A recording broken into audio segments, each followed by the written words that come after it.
So what I would have liked to clarify, there seems to be some confusion regarding how OBE works. And I remember in my presentation, I did say that if it's delivered the way it should be, we won't be having the issues we have. And to add to the discussion regarding malpractice, what I would advise is for teachers to design a more fun lesson. If your classes are designed in such a way that students find them interesting, they will learn.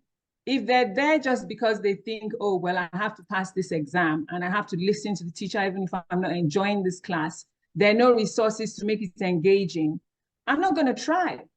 So to be honest, OBE also includes constructivism in its approach, because we do engage the students in different ways. We allow them go with whatever it is they find more interesting. You know, we do group discussions, we give them stuff to construct. So it's not just about going into the classroom and listening to a teacher the way it's practiced, because right now OBE is done in unison with the traditional approach, which is we have to do these exams, get this whole curriculum over with, complete the entire program before you sit exams. But that's not how it's supposed to work. It's supposed to be designed in such a way that it's relevant. And then I don't know how many of us actually, the teachers amongst us that actually use the Bloom's taxonomy when we're delivering our classes, when we're planning our lessons. Because what it does is it ensures that you cover the different areas and address the different possibilities in terms of the different groups of students that exist in your class group. So you can meet them at their different needs. So you can even have a child lead the session, someone that you know, lead the session, and you have somebody that actually understands and is actually enjoying the lesson, share it with their classmates from their perspective. So OBE is not just sit in class, learn, sit for an exam, and that's it. It's actually getting the students engaged to a point where they are free to express themselves.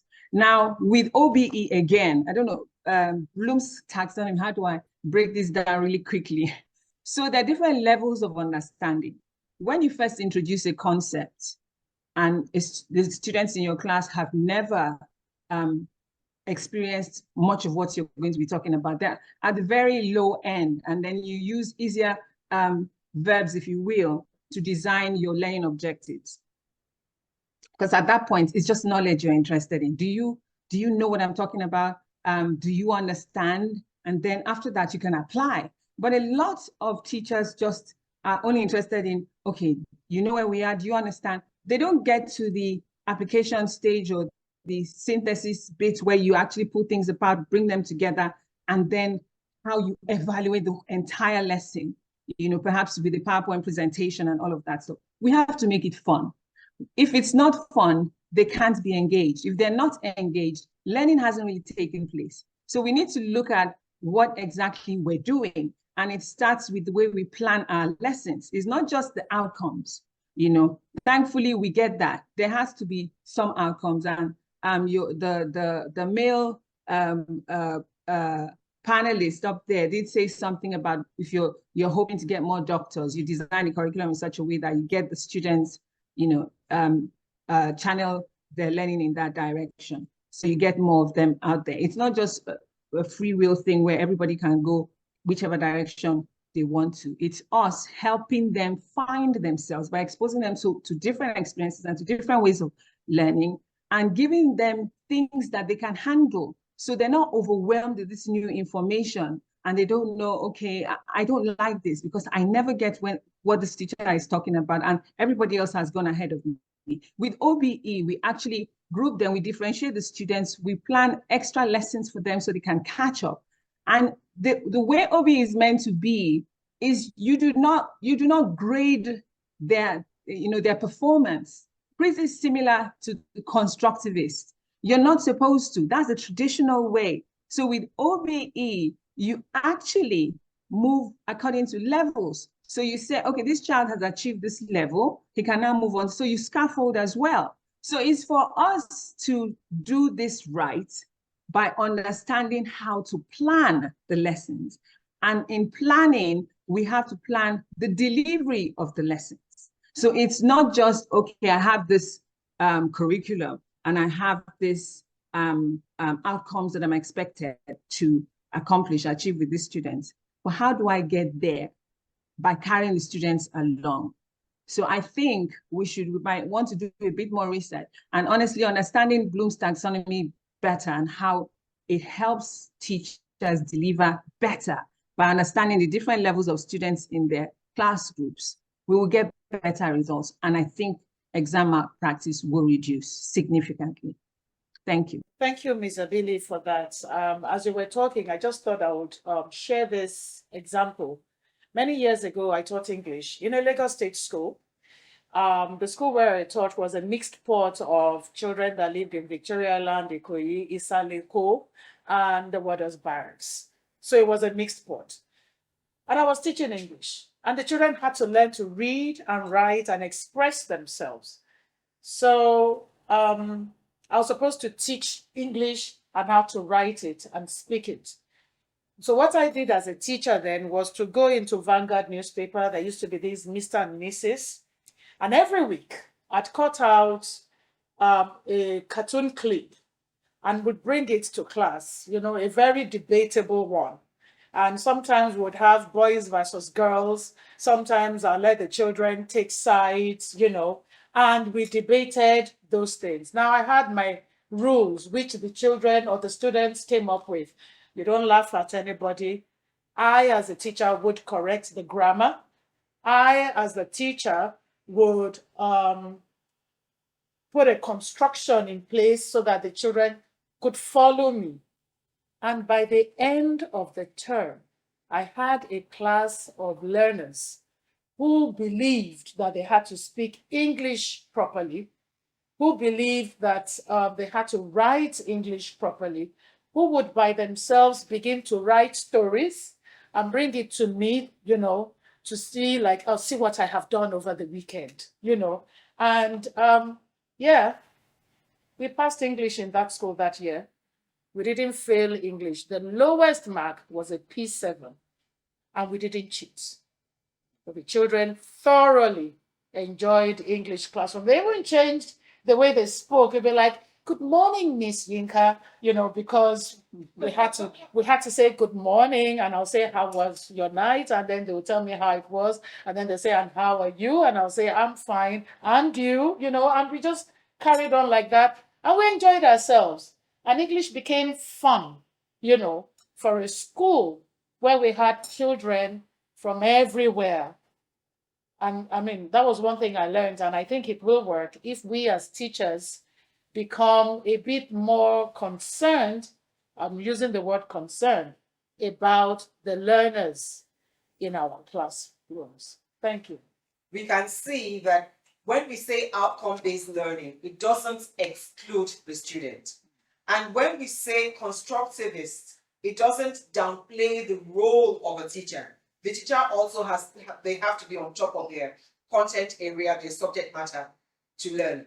I will invite our chairman to say the final word and then we can close. Thank you. Thank you. I think we've had a good time here. I think for me, part of what this has shown me is that in the classroom, you cannot deploy a single strategy. You must be someone who understands all the philosophies, all the methodologies, and apply them in your own context.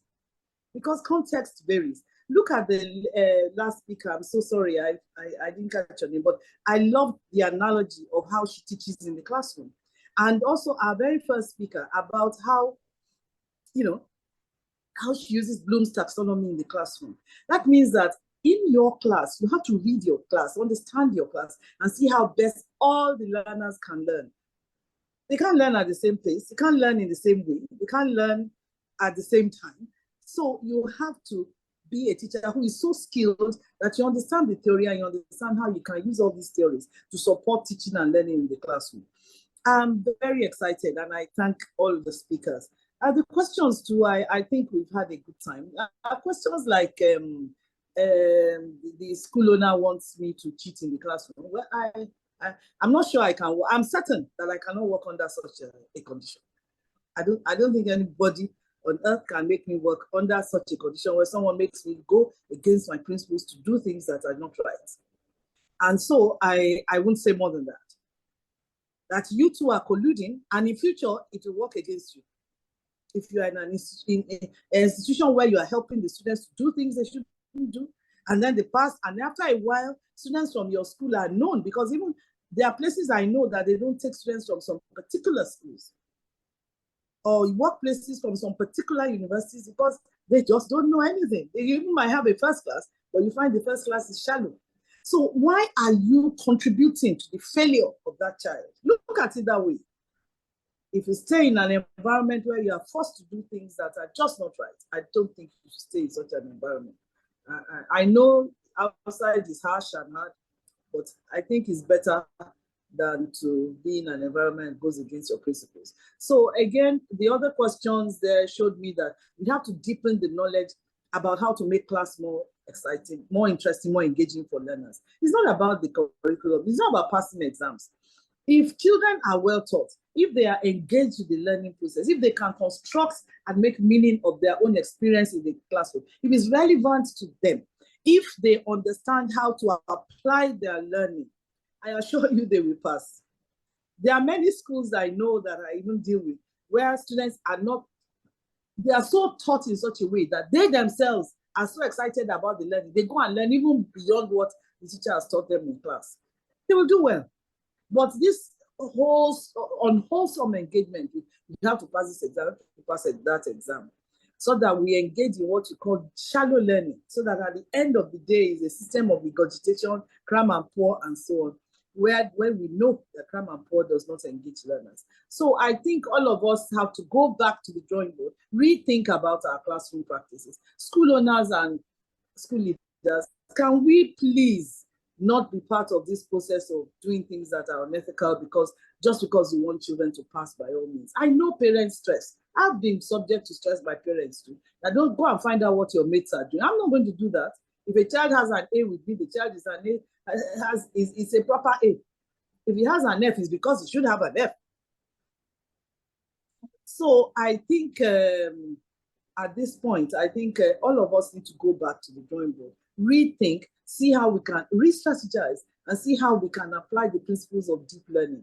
Wherever deep learning happens, and you see that deep learning happens when it's thoughtfully, carefully, theoretically, intellectually implemented and engaged. I mean, see what the speakers have said. The students will actually do well in school. And that's what we want them to do. We want improved learning outcomes. I use the JAMB example. Many of them cram and pour. Maybe by the time they got to the exam, they have forgotten many of the things they crammed. Many relied on people to cheat for them. Maybe, people were caught this time because I think JAMB is now able to catch people who are sitting for other people because of the biometrics. So we just have to teach our children. We just have to teach our children.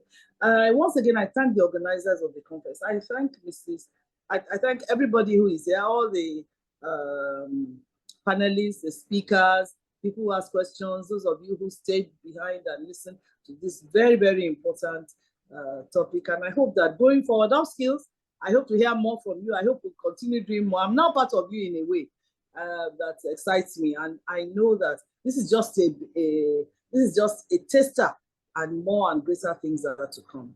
So enjoy the rest of the day. There's still plenty of time to enjoy May Day. Thank you for having me once again. Thank you. Thank you very much, ma'am. I'm going to ask all participants to please switch on their video so we can take a group photograph to remember us by. And while we're switching on our videos, I'll also be thanking you very much for taking the time out of your holiday to sit with us, to listen to these learning theories. And I hope that this has been very useful to us. As I said earlier, Upskill is all about improving teacher practice. So our focus is very much supporting teacher education in all sorts of ways, including organizing symposia like this. Sometimes we run training as well. Sometimes we come to your schools to support you in how you do things. I see the gallery, but I don't see any of the videos on. Please switch on your video so we can see your beautiful faces and we can take a photograph to remember this day by. Thank you very much and have a pleasant day. Thank you from all of us at Upskill.